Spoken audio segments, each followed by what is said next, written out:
you have to recognize the worldview, but you also have in the center of that the Christian principles that guide you through the worldview.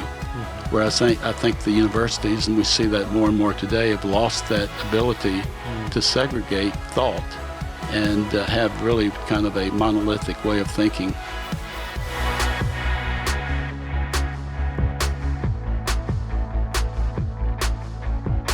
Well, hi, everyone. Welcome to Framework Leadership, a podcast about principles and ideas you can use today to take your leadership to the next level. I'm your host, Kent Ingle, president of Southeastern University. And I'm your co-host, Michael Steiner, vice president for innovation. And we are excited today to introduce our guest for the show, Senator Doug Broxson. Senator Broxson represents the 1st District of the Florida Senate.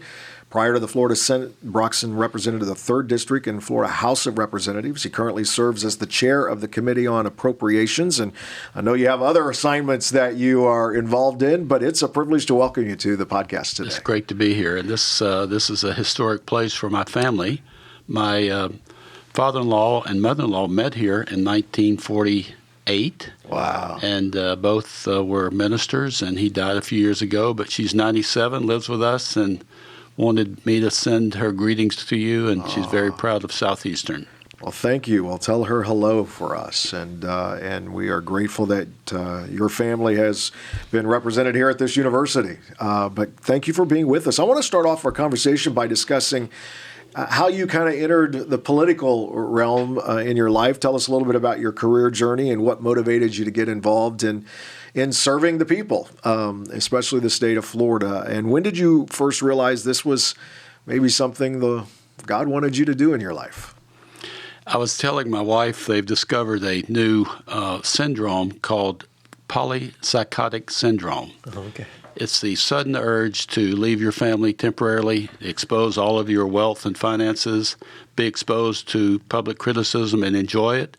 It's called politics. Politics, yes. And happened in 2009. Had no intention, had a history of family involvement in politics. My dad was a sheriff. My brother was a state senator who served on the board here, by the way, at Southeastern. That's right. And woke up and had just built a new, beautiful home. And I said, put my feet up and said, I'm going to enjoy this. And it's like God said, what are you talking about? I'm just putting you in position to serve me. And so I entered and won a very contentious race and enjoyed 6 years in the House and then ran for the Senate in 2016. And that's been the joy of my life to serve in this Senate. It's such an honorable group of people I serve with, and you're able to get things done. And to cap on that, to be the appropriations chair my last 2 years has been a real treat. Wow. Fantastic. And there's so many, I feel like there's so many individuals that are in positions like you were that could pursue a career in politics and may be really well suited. What would you say to someone who's thinking about that, feeling that kind of same urge, that same kind of psychosis, as you put it? What advice would you give them? I think everyone that has a normal life, raising kids, building a business, when they think about politics, they think about, I'm not really equipped. In fact, I think there's a syndrome they call imposter syndrome, where you feel like you're not really worthy of doing that. Sure. You have to push through that and say, why not? Why not me? Right. And when you add a spiritual element of, you feel like it's part of a calling, and you don't know exactly how to describe that calling other than you need to do it, and hope something develops along that path where you know that you were there for a reason. And that's been my personal experience, to see God perform things that I could not have performed if I was a civilian just trying to work in the workplace. And so that part of it is so unique. The thing people forget is I represent over 500,000 people. And those people run into major issues with government. And our role is to help navigate those people through those spots. Someone asked me, said, why can you take care of it and not me? Why can you call Tallahassee and get an immediate response and I have to go through an 800 number? And I said, sir, I really don't know the answer to that. I inherited this process, and it works, and I'm glad to help Glad you. to be part. Yeah, absolutely. I want to transition our conversation a little bit here and talk about your college experience. You graduated from Evangel University, which is a sister university to Southeastern University. But tell us about your collegiate journey and how higher education ultimately has set you up to be successful in life. Well, my dad was a preacher, and my wife's father was a preacher. Always had this sense of uniqueness. Being Pentecostal when you're young is different. A lot of folks in my high school knew nothing about my personal experience.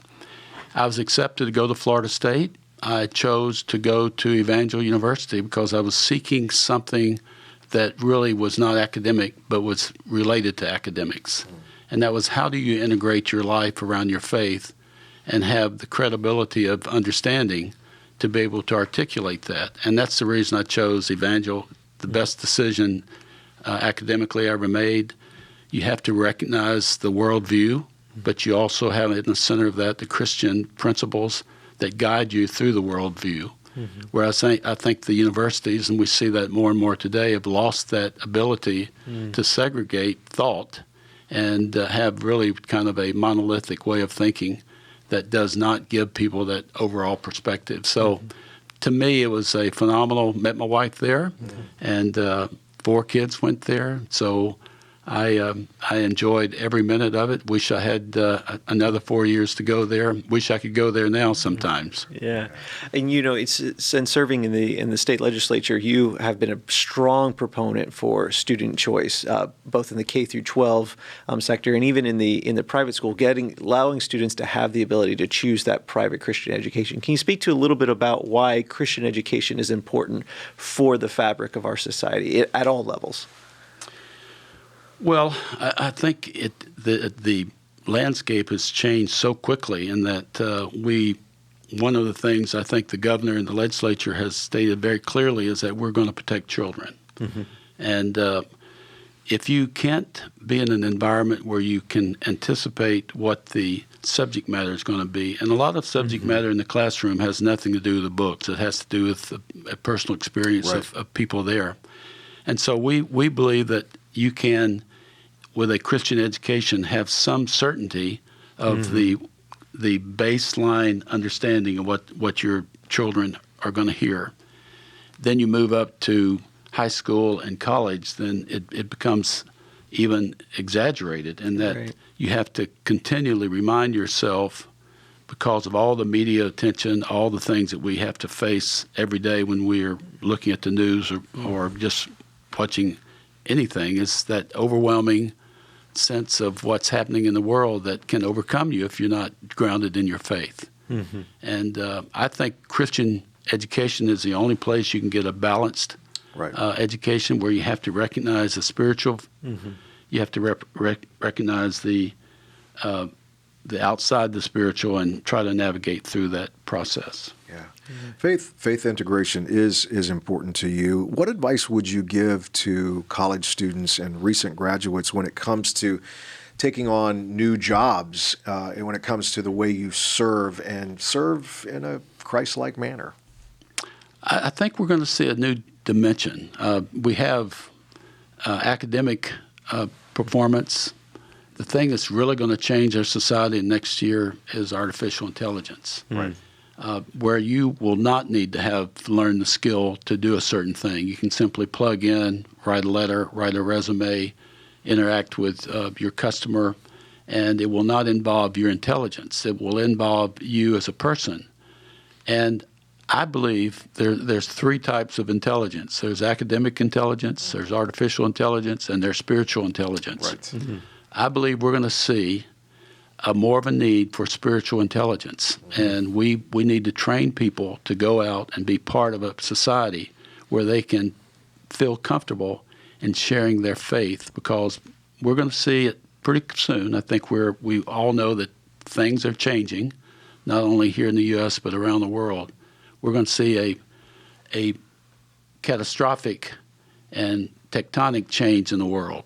We know that because of the economy. It just can't sustain the level of spending. And so we need to be ready to deal with those people that are going to see changes in their life. And who can better do that than people that have a knowledge of Jesus Christ? Mm-hmm. And why is that so important for those kind of people to consider even a career in politics in this time frame? That is an absolutely phenomenal question. Mm-hmm. We have many great members. We have several members in the Senate that came from faith-based institutions. And what it does, it gives you a baseline of where your thought goes, and how you vote and how you do things, how you communicate with your fellow members and to the lobby corps. We need people trained to be in politics, people that are willing to set aside, do well in their career. It's hard to do it. It's hard to have a career and be in politics at state level because we're there about 6 months out of the year. But I think this is going to be a challenge for universities, college universities, to come up with ways that help people with new techniques on how to interact with politics and social media, frankly. Right. Yeah, that's good. I want to ask you about this, and this will be right before we go to our fire round to wrap up our conversation. I want to talk about your family, an amazing family. You and your wife, Mary, have 4 children, 10 grandchildren? 12 grandchildren. All right. How do you balance everything with your career and making sure you stay close to your family and then just continue to keep faith at the center?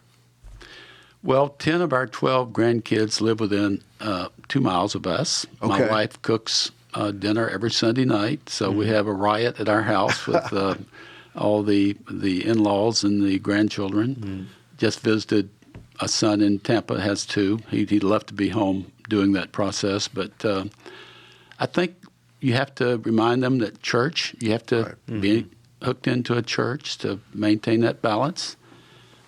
But frankly, I'm out of balance. I mean, you can't be gone 6 months out of the year. So I recommend that you might wait a while before you get in politics so that you can pay your bills and do the things that fundamentally make life work. Sure. Yeah, that's Can you good speak wisdom. a little bit more about that importance to keeping your family plugged into church? I think there's a lot of listeners that we have, they're in positions like you. They see their family, and they may even see some of their kids drifting in different directions, having different values. Talk about why it's important, if you are a leader in your family, to keep your family plugged into church.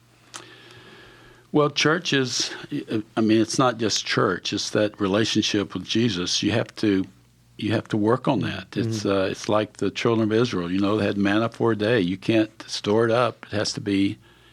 You have to break the new bread every day, and we kept our kids in church. We kept them in church probably too much. We were part of the Brownsville revival, so my wife was there 7 nights a week, and our kids were involved in it. And pros and cons of what that does to a family unit, but we know they have all had a phenomenal experience in the power of God, and we know that they've made that commitment to accept Jesus as their Savior.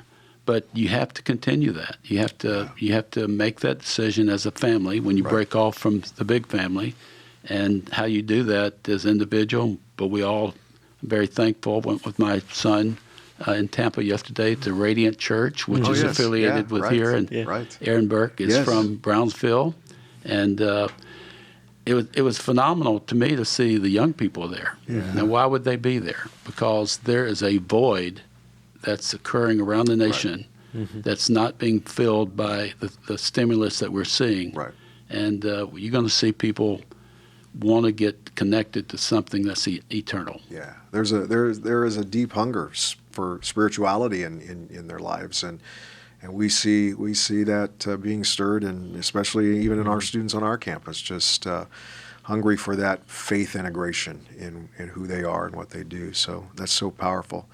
Well, I want move into our fire round. What we do in our fire round is ask just a few quick questions. We're only going to ask you 3, but grab some practical and applicable pieces of advice from your experience for all of our listeners. So 3 questions. Michael, you can start with the first one. Awesome. So first question, what is the first step if somebody listening right now wanted to get involved in their local politics, wanted to take that first step? What would be that first step you'd recommend they do?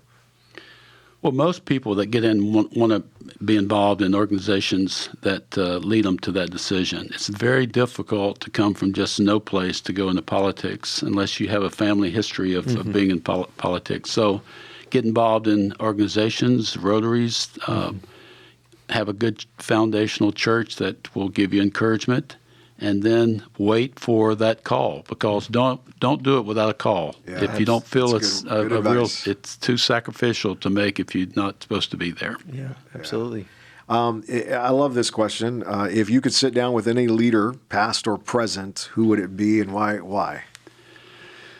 You know, I really enjoyed George Bush. I thought he was the second. My friend told me he was probably the smartest of the Bushes. He probably had a little learning disability that blocked him from communicating, but always liked his approach. Yeah. And I understand he's doing very well. So Yeah, we've actually had him on campus, and had a chance to interview him. He is a wonderful, wonderful person and a man of faith.